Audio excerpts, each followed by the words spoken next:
Dice la palabra de Dios en Romanos 8:13. Porque si vivís conforme a la carne, moriréis. Pero si por el Espíritu mortificáis las obras del cuerpo, viviréis.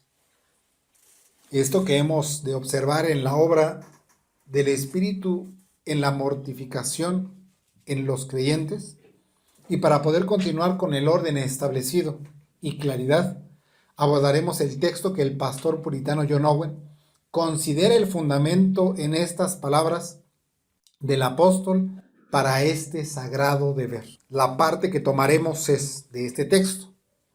Pero si por el Espíritu mortificáis las obras del cuerpo, viviréis. ¿Qué es lo que ha ocurrido a través del pasaje?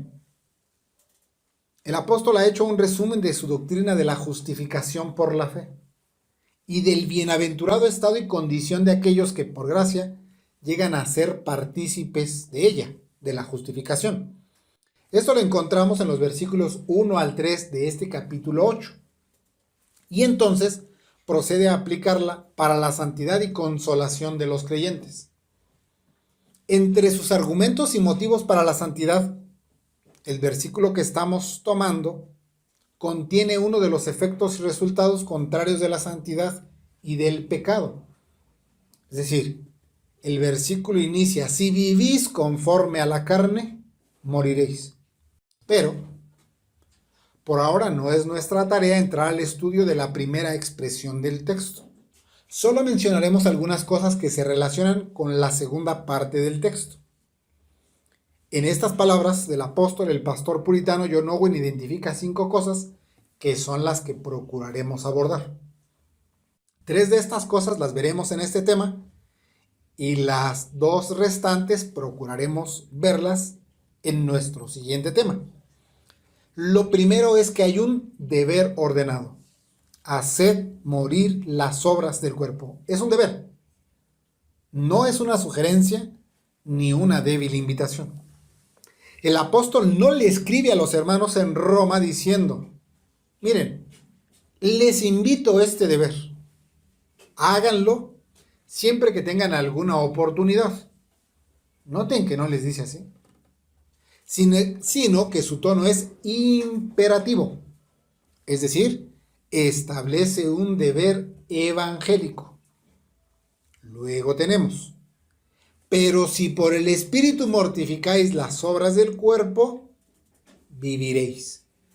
En esta expresión encontramos una condición, las personas a quien se dirige este deber, y luego tenemos la causa eficiente, que son las 3 cosas que abordaremos esta ocasión. Después tenemos el deber en sí mismo y una promesa, que son las cosas que abordaremos, si el Señor nos ayuda, la próxima ocasión. Si el Señor nos concede sus gracias dentro de nuestro estudio, veamos el tema: sí por el Espíritu. Veamos el tema: sí por el Espíritu. Y para abordarlo, lo haremos en 3 encabezados principales, que son: 1, una condición; 2, las personas a las que se dirige este deber; y 3, la causa eficiente.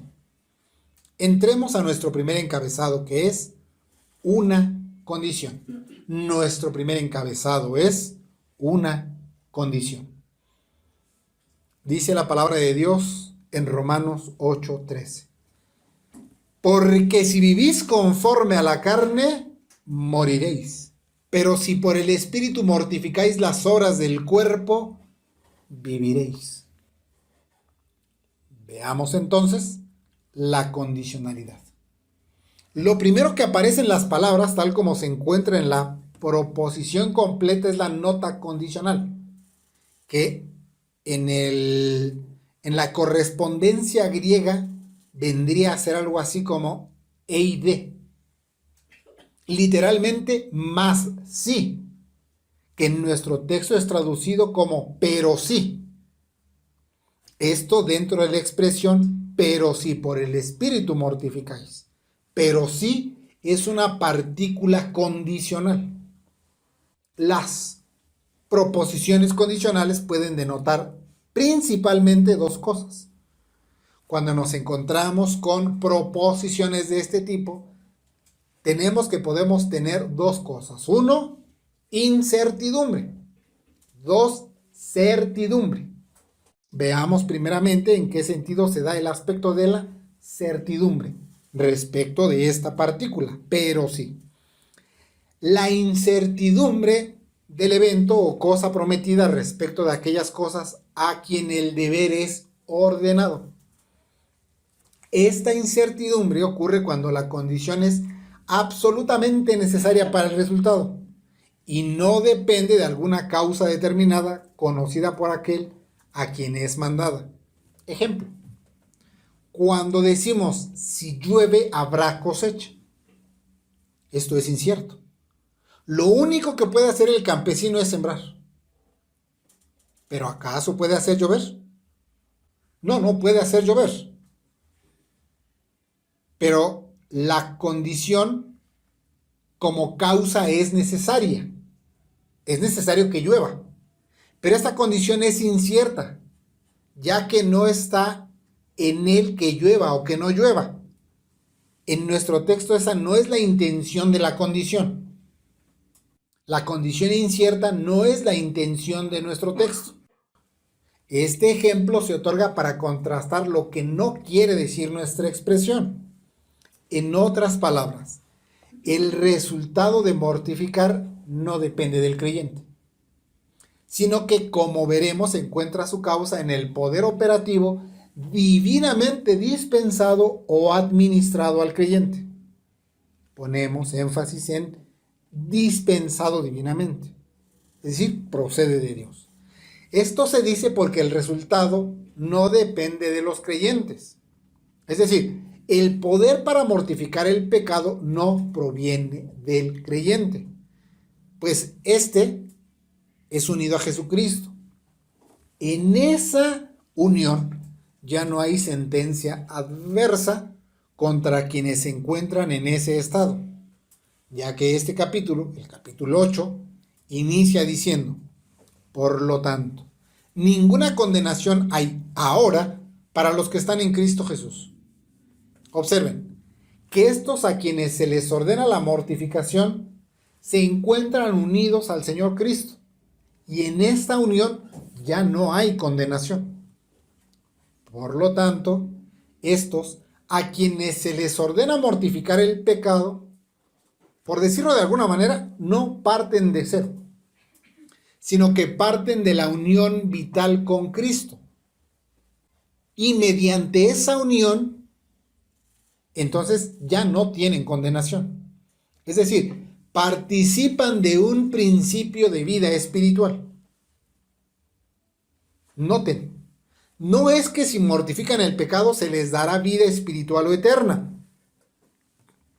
Nuestro texto no está diciendo tal cosa, sino que aquellos para quien ya no hay condenación, entonces tienen la condición cierta de mortificar el pecado.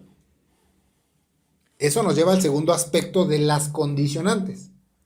Pues en esta condición que se está estableciendo aquí hay una certeza propuesta. Es decir, la certeza de la coherencia y conexión que hay entre las cosas de las cuales está hablando. Ejemplo, como cuando decimos a un hombre enfermo: si tomas o usas tal remedio estarás bien. Lo único que se intenta expresar es la certeza de la conexión que hay entre el remedio y la salud. Y precisamente eso es a lo que se refiere la condicionante de nuestro texto. No es que al tomar el remedio se obtendrá la vida. ¿Por qué? Porque ese enfermo ya tiene la vida. Está vivo. Lo único que se le recomienda es que al tomar el remedio, entonces se recupere de su mal, esto es, que recupere la salud. Así con la mortificación del pecado. Allí hay una conexión entre el estado de no condenación, derivado de la unión con Cristo, y la vida que se promete si se mortifica el pecado. Esta condicionante insinúa la certeza entre la mortificación del cuerpo de pecado y la vida eterna. Es una certeza. Esta conexión entre mortificación y vida no es de causa y efecto propiamente hablando. Otra vez, no es que aquel que mortifique el pecado ingresa a un concurso expectante, incierto, de que en algún punto pudiera llegar a alcanzar la vida. No, ya que la vida eterna es don de Dios por Jesucristo, como enseña Romanos 6:23. Es decir, esta condición es un medio y no un fin. El pastor puritano John Owen lo expresa de la siguiente manera, cito: Dios ha designado este medio para obtener aquel fin que Él ha prometido libremente. Los medios, aunque necesarios, tienen una ordenada subordinación a un fin de libre promesa, un don y una causa adquisitiva en aquel a quien el don es dado, son cosas incompatibles. Fin de la cita. ¿Qué nos está expresando el pastor puritano? Vamos a entrar a la expresión del puritano para procurar entender. El fin es la vida eterna y se establece un medio para alcanzarlo. Es decir, en los primeros versículos nos dio la causa para alcanzar la vida eterna. ¿Cuál es la causa? La unión con Cristo, el Espíritu. Pero se establece un medio: la mortificación del pecado. La mortificación no es la causa de la vida eterna, sino el medio. Este medio tiene una causa. Este medio tiene un fundamento. Es decir, el medio que se nos propone no se hace en el vacío. El puritano nos expresó que mortificar el cuerpo del pecado no es la causa de la vida, sino que este medio se está otorgando para alcanzar el fin que el Señor ha prometido libremente. Los medios, como en este caso, son necesarios, pero están debajo de la libre promesa. Este medio se encuentra sujeto a aquel que promete y a la promesa que Él ofreció libremente. El pastor puritano nos hace ver que un regalo dado no es congruente con una condición incierta o de difícil o hasta imposible cumplimiento para aquel a quien se le ha otorgado el regalo. Es decir, o es regalo o es un premio prometido por una labor. Si es el pago de una labor, entonces no es un regalo. ¿Por qué? ¿Qué es un regalo? Es una dádiva sin condiciones. Un regalo se da sin condiciones. Un regalo se otorga libremente. Pero si se ponen condiciones, ya no es regalo, sino pago. Y eso sería incompatible en el regalo gratuito de la vida eterna, pues los verdaderos creyentes no están concursando para tratar algún día de alcanzar la vida a causa de que mortifiquen el cuerpo del pecado. Debemos expresar que la mortificación del cuerpo del pecado es un deber, pero también debemos aclarar que hay diferencia entre poder y deber. ¿De quién procede el poder? De Dios. ¿Y a quién le es mandado el deber? A los creyentes. Hay diferencia entre poder y capacidad y entre deber. El poder procede del Espíritu de Dios y el deber le corresponde a los creyentes. El creyente por sí mismo no tiene el poder. Solo le corresponde el deber derivado del poder del Espíritu, como iremos viendo. Que se otorgue una condición no hace que la condición sea la causa de la vida eterna, sino que se emplea un medio para obtener el fin, ya que la causa es la unión con Cristo y el poder procede vitalmente del Espíritu de Dios. Pero, reiteramos, el deber le corresponde al creyente. ¿Para qué? Para obtener el fin. Es decir, no se pone una condición de imposible cumplimiento, esa no es la intención. La intención no es averiguar si acaso el creyente pudiera llevar adelante este deber. Y si acaso lo logra, entonces al final otorgarle la vida. No, sino que al otorgarle el deber se hace sobre el fundamento de regalo o don de la vida. Y entonces con esa vida operando dentro de él, es que se le ordena mortificar. Es decir, se le ordena algo que ahora puede hacer. Es una condición cierta y posible.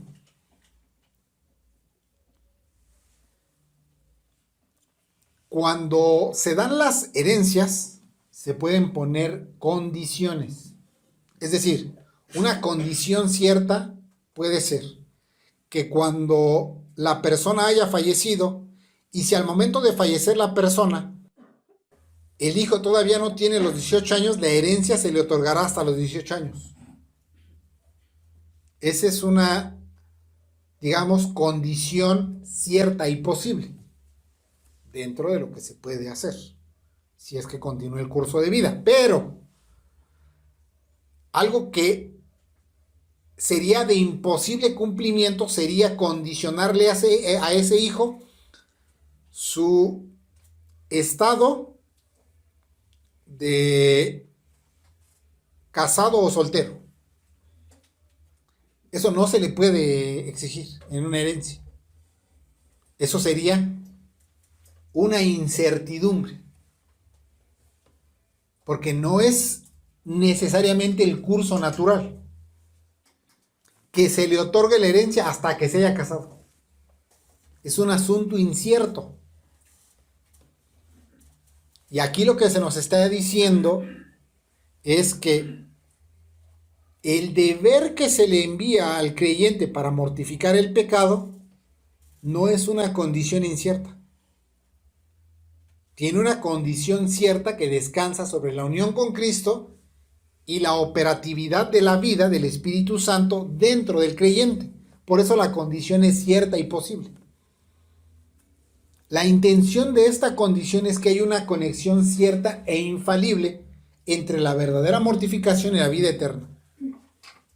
Es como si dijéramos, si usas este medio, obtendrás aquel fin. Si hacéis morir, viviréis. Observen que aquí se encuentra el principal motivo y fuerza para el cumplimiento del deber ordenado. ¿Por qué? Porque este creyente ahora ha sido capacitado espiritualmente para mortificar debidamente el pecado, ya que se le otorgó vida. Se le concedió primeramente morir al pecado. Se le concedió el don gratuito de la vida. Se le concedió la regeneración. Se le concedió la unión vital con Cristo. Se le concedió el principio de vida espiritual implantado por el Espíritu de Dios. Y entonces sólo así encuentra motivo y fuerza para cumplir su deber. Pero, ¿será que solo los regenerados son capacitados para tal deber? Para eso pasemos a nuestro segundo encabezado, que es las personas a las que se dirige este deber. Nuestro segundo encabezado es las personas a las que se dirige este deber. Dice nuestro texto. Romanos 8:13. Porque si vivís conforme a la carne, moriréis. Pero si por el Espíritu mortificáis las obras del cuerpo, viviréis. Bien, ahora, ¿a quién es ordenado este deber? Debemos observar nuestro pasaje. ¿A quiénes se está dirigiendo el apóstol al otorgar este deber? Y luego de eso tenemos que confirmar si en nuestro texto continúa dirigiéndose al mismo interlocutor o en algún punto cambió de destinatario. Y lo que vamos a encontrar es que se dirige a los mismos creyentes durante el capítulo. A lo largo del capítulo se le habla a las mismas personas como destinatarias. Pues lo siguiente que encontramos en las palabras del apóstol son las personas a quien este deber es prescrito y se expresa en la palabra vosotros. Debemos decir que este vosotros no se registra de forma expresa en este texto, sino solo de manera implícita, ya que ese vosotros se encuentra incluido en el verbo original tanatoute. La correspondencia griega para ese vocablo, tanatoute, es algo así como si vosotros hacéis morir. Eso significa esa palabra. Y es un poco distinto de la palabra que solo es muerte. Este tanatoute incluye que alguien está dando muerte. Si vosotros hacéis morir, esto es, vosotros los creyentes. Ahora, ¿qué razones tenemos para afirmar que este deber es ordenado exclusivamente para los verdaderos creyentes? Bueno, porque este capítulo inicia hablando de aquellos que han sido justificados. Pues dice, vosotros, para quienes no hay condenación. En los versículos que siguen no cambia de destinatario, pues el apóstol no da un salto para luego hablarle al incrédulo, sino que permanece dirigiéndose a los verdaderos creyentes. Pues en el mismo versículo 1 y en el versículo 9 de este capítulo 8 se refiere a aquellos que no están en la carne. Al decir, vosotros que no estáis en la carne, sino en el Espíritu. Estos que están en el Espíritu son los mismos que anteriormente mencionó que eran los justificados. Estos justificados y regenerados que no están en la carne son los que están en el Espíritu. Si es que vamos siguiendo el pasaje. Luego, cuando en el mismo capítulo avanzamos, encontramos que se refiere a aquellos que son vivificados por el Espíritu. Esto lo encontramos en los versículos 10 y 11. Entonces, a vosotros es prescrito este deber. Observen que este deber es dado a vosotros. Este vosotros, dentro de este texto, tanto por el contexto como de manera explícita en los otros textos del pasaje, se refiere exclusivamente a los verdaderos creyentes. Este vosotros solo se puede referir a los regenerados. Este vosotros de ninguna manera se puede referir a los incrédulos. Si este vosotros se refiere a los que ya no tienen condenación, a los que no andan en la carne, a los que son vivificados por el Espíritu, entonces se refiere única y exclusivamente a los verdaderos creyentes. Y no puede decirse lo mismo de los inconversos y los no regenerados. Este vosotros no pueden ser los no regenerados, sino que escrituralmente se da prueba y evidencia que se habla exclusivamente de los regenerados en la iglesia del Dios viviente. Porque eso es importante. No se puede ser regenerado sin estar unido a la iglesia. Es que yo soy creyente o soy cristiano, pero no asisto a ninguna iglesia. Eso es imposible. Se puede ser regenerado dentro de la iglesia del Dios viviente. ¿Por qué? Porque el Señor no enviará a los incrédulos a mortificar el cuerpo de pecado, sino solo a aquellos que han sido justificados, que ya no andan en la carne y que participan del principio de vida espiritual. Noten, esto no es un concepto, esto es un andar, es una realidad, es vida y es experiencia, y esto no lo tienen los no regenerados. El pastor puritano John Owen realiza un contraste entre incrédulos y creyentes al afirmar que este deber se dirige singular y absolutamente a los verdaderos creyentes. Cito: el imponer este deber inmediatamente sobre cualquier otro es un fruto notable de aquella superstición y justicia propia de la cual el mundo está lleno. El gran trabajo y designio de hombres devotos, ignorantes del Evangelio, como enseña Romanos 10, 3 y 4 y Juan 15, 5. Fin de la cita. Noten que cuando algún otro que no sea verdadero creyente intente tomar este deber, lo único que hará será practicar superstición, para luego inflarse de orgullo afirmando que por alguna de sus prácticas ha logrado mortificar el pecado. Los hombres practicantes de alguna devoción, la que ustedes me digan, cualquier devoción, ya sea supuestamente cristiana o incluso alguna superstición o tradición monoteísta o tradiciones paganas, se emplean en el deber de mortificar el pecado,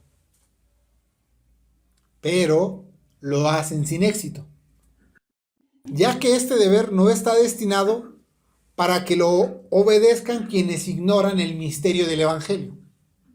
Si alguien ignora el misterio del Evangelio, este deber de mortificar el pecado no le corresponde, no es para él. Piensen en los más devotos de cualquier tradición que no sea el Evangelio. Están inmiscuidos en procurar mortificar el pecado. Y es precisamente de ahí de donde brotan las más grandes supersticiones. Pues al desconocer cómo se mortifica debida y evangélicamente el pecado, entonces hacen grandes esfuerzos humanos por tratar de combatir con un enemigo que en realidad los tiene bajo su dominio. Porque recuerden que el pecado es dominante. El pecado es un amo tiránico y les exige obediencia, les exige que le sirvan. El pecado, cuando reina sobre alguien, no pregunta si quieren ser sus esclavos, los somete como sus esclavos, porque tiene dominio sobre ellos. No pueden, aunque intenten a través de supersticiones mortificar el pecado, no lo pueden hacer porque están bajo este tiránico dominio. De ahí la razón de que este deber está tan particular y exclusivamente destinado a los verdaderos creyentes. Este deber está dirigido a los justificados, a los que han sido libertados del poder del pecado. Está dirigido a aquellos a quienes el Señor les ha concedido el principio de vida espiritual. Está dirigido a los regenerados. Este deber es para vosotros los regenerados. Pero, pregunta, aquellos que hacen algún esfuerzo por abstenerse de pecado, ¿deben entonces dar rienda suelta a su pecado? Porque este deber no está exclusivamente destinado a ellos. No, ciertamente no. Ya que aún ese esfuerzo humano que los hombres realizan para abstenerse de pecado y poner su fuerza de voluntad en abandonar el pecado es instrumentado por el Señor para refrenar el mal en el mundo. Esto de conformidad a los sabios propósitos y designios del Señor, de acuerdo a su soberanía y providencia, pero no por un poder operativo en ellos. Pues esa es una manera en la que el Señor restringe el mal en el mundo. Pero volvamos a nuestro asunto. Los verdaderos creyentes, los elegidos, quienes con toda seguridad han sido liberados del poder condenatorio del pecado, aún con todo, deben dedicar sus días a mortificar el poder del pecado que mora en ellos. Recuerden, el pecado continúa morando en los creyentes. Cuando el Señor justifica a alguno, lo libera del pecado. Pero no hay ausencia de pecado todavía. El pecado continúa morando en los creyentes. Sí, sin fuerza y sin eficacia. Recuerden, esto ya se abordó en la parte de la santificación, en la serie de la doctrina del Espíritu Santo, en la muerte al pecado. La muerte del Señor y la operación del Espíritu en la regeneración son entendimientos muy sólidos para creer debidamente en la mortificación del cuerpo de pecado. Noten que he dicho creer debidamente y no dije entender debidamente. Porque usted está pensando, es que no le entiendo. No se trata de que le entienda, sino de que lo crea. Si es que el Espíritu de Dios mora en vosotros. Pues en los regenerados, es quien el Espíritu ha obrado la muerte al pecado. Es en los creyentes verdaderos y es en ellos que opera el principio de vida espiritual. Estos son los que tienen el Espíritu. Esto nos lleva a nuestra siguiente consideración, pues la causa eficiente de la mortificación al pecado es el Espíritu. Es decir, quien hace posible la mortificación del cuerpo del pecado en los creyentes es el Espíritu. Pero para eso pasemos a nuestro tercer y último encabezado, que es la causa eficiente. Nuestro tercer y último encabezado es la causa eficiente. La doctrina evangélica tiene como fin principal la glorificación de Dios. ¿Y esto qué implica? Que entonces el hombre no debe ser glorificado. La torpe criatura no debe ser exaltada. Toda la doctrina evangélica tiene como fundamento glorificar a Dios y humillar al hombre. Y creen que en la doctrina de la mortificación ocurra un salto y ahora sea al revés. Que la doctrina de la mortificación tenga que glorificar o exaltar al hombre. No, en la doctrina de la mortificación se debe exaltar a Dios. Este entendimiento evangélico tiene por objeto glorificar a Dios y humillar a la criatura. Es Dios quien es soberano, sabio, verdad, justicia y poder. Y por consecuencia, entonces la criatura es torpe, dependiente, ignorante y débil.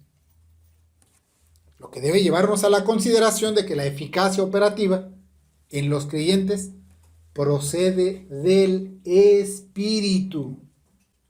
Es decir, procede del poder de Dios. ¿Para qué? Para obrar aquello que le glorifica. La causa eficiente principal del desempeño de este deber es el Espíritu. El original emplea el término ei pneumati, es decir, si por el Espíritu. Nuevamente, acudimos al contexto del pasaje para averiguar si esta afirmación es correcta. Algunos versículos como demostración de esto nos ayudarán a creer sólidamente que aquí Espíritu se refiere al Espíritu Santo de Dios.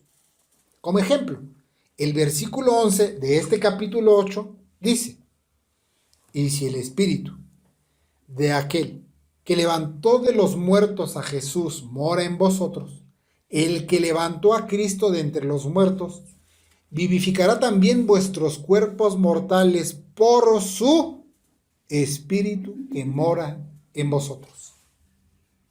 Este Espíritu mencionado aquí no puede ser otro Espíritu que el Espíritu de Dios.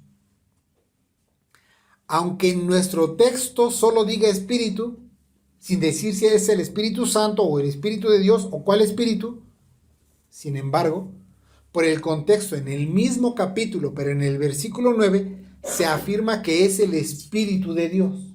Literalmente dice Espíritu de Dios. Y en ese mismo versículo se afirma que es el Espíritu de Cristo.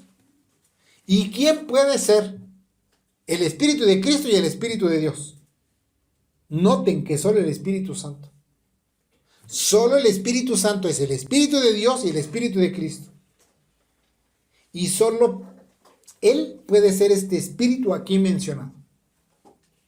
Adicionalmente se dice que mora en vosotros. Es decir, que al ser justificados, al ser vivificados y participar de la unión con Cristo, se participa de su Espíritu.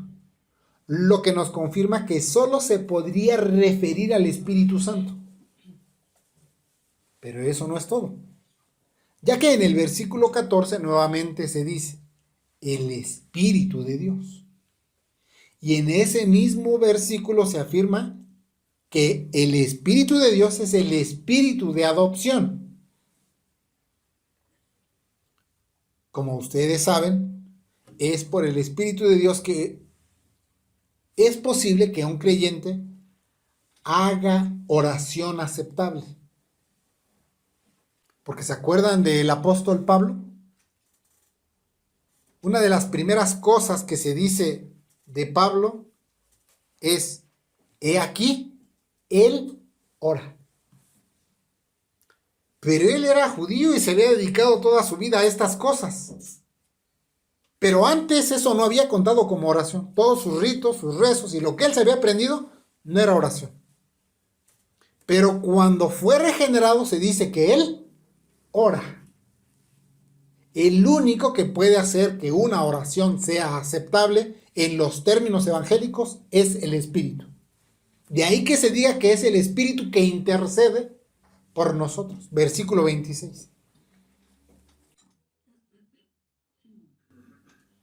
Con esto lo que pretendemos enfatizar es que la causa eficiente del deber mencionado es única y exclusivamente el Espíritu Santo de Dios. En otras palabras, la obra de mortificar el pecado como causa operativa y eficiente es el Espíritu de Dios. Y por implicación, el poder no procede de la criatura, no procede del creyente. Si alguno pretende mortificar el cuerpo de pecado sin el Espíritu Santo morando, operando, santificando y comunicando vitalidad, en realidad su mortificación es falsa, ya que la palabra de Dios es determinante al afirmar que este deber es posible por el Espíritu. Observen cómo dice. Leamos nuevamente. Pero si por el Espíritu mortificáis las obras del cuerpo, viviréis. ¿Por quién? Por el Espíritu. Noten que no dice, si por su abstinencia mortificáis las obras del cuerpo. Tampoco dice, si por su fuerza de voluntad mortificáis las obras del cuerpo. Tampoco dice, si por su asentimiento mental mortificáis las obras del cuerpo. ¿Notan que no dice así? Noten que se dice que este deber es solo por el Espíritu. Pero si por el Espíritu mortificáis las obras del cuerpo, viviréis. Todo lo que las personas más devotas intenten sin el Espíritu, para, según ellos, mortificar el cuerpo de pecado, será como tratar de rellenar un costal abierto por ambos lados, o como echar agua en una cisterna rota. Todo esfuerzo de mortificación sin el Espíritu es un desperdicio de tiempo y de recursos. Es solo una carga que afligirá y cargará la conciencia y que no traerá alivio. Díganme de cualquier persona que intente mortificar el pecado y que no tenga el Espíritu. Esa persona vive en la oscuridad. Es que tengo que hacer esto y esto y esto y ya no puedo con tantos mandamientos. Esa persona no puede. Por eso la afirmación del apóstol es una buena nueva, es una buena noticia. Esto, hermanos, entonces es algo glorioso y es maravilloso, porque esto debería hacernos descansar en el Señor de que no es su fuerza la que puede mortificar el pecado. No depende de usted. Es su deber, pero el poder no depende de usted. Y eso es una buena noticia. Eso es el Evangelio. Entonces, hermanos, al mortificar el pecado, no es su abstinencia, no es su fuerza de voluntad, no es su capacidad intelectual la que puede mortificar eficazmente. Es el Espíritu Santo. Reitero, y esto debe hacernos descansar en el glorioso poder de Dios. Usted y yo no podemos mortificar el pecado. Si usted se determina a mortificar el pecado, o yo me determino a mortificar el pecado, y por la fuerza de voluntad quiero someter el pecado, vamos a fracasar. Porque se requiere un poder superior que pueda contra el pecado. Ya vimos que nosotros no podemos. El pastor puritano John Owen nos lo dice con las siguientes palabras.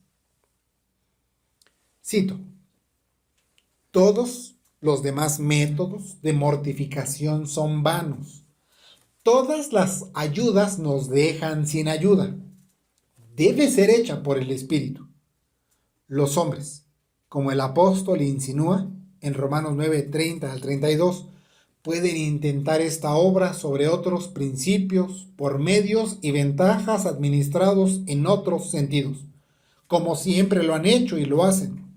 Pero dice él, esta es obra del Espíritu. Por él solo ha de ser obrada y por ningún otro poder ha de ser llevada a cabo la mortificación proveniente de fuerza propia, realizada por caminos de invención propia y con el fin de una justicia propia, es el alma y sustancia de toda religión falsa en el mundo. Fin de la cita. No hay otro método, no hay otra ayuda, no hay otro poder que no sea el del Espíritu para mortificar el pecado y cumplir el deber. Los hombres de todas las épocas y de todas las devociones y tradiciones que han existido se topan con esta muralla infranqueable al procurar cumplir con un deber para el cual no tienen poder. Se van a esforzar y lo van a intentar y van a decir, yo voy a erradicar este pecado, voy a luchar con este pecado, y no van a poder.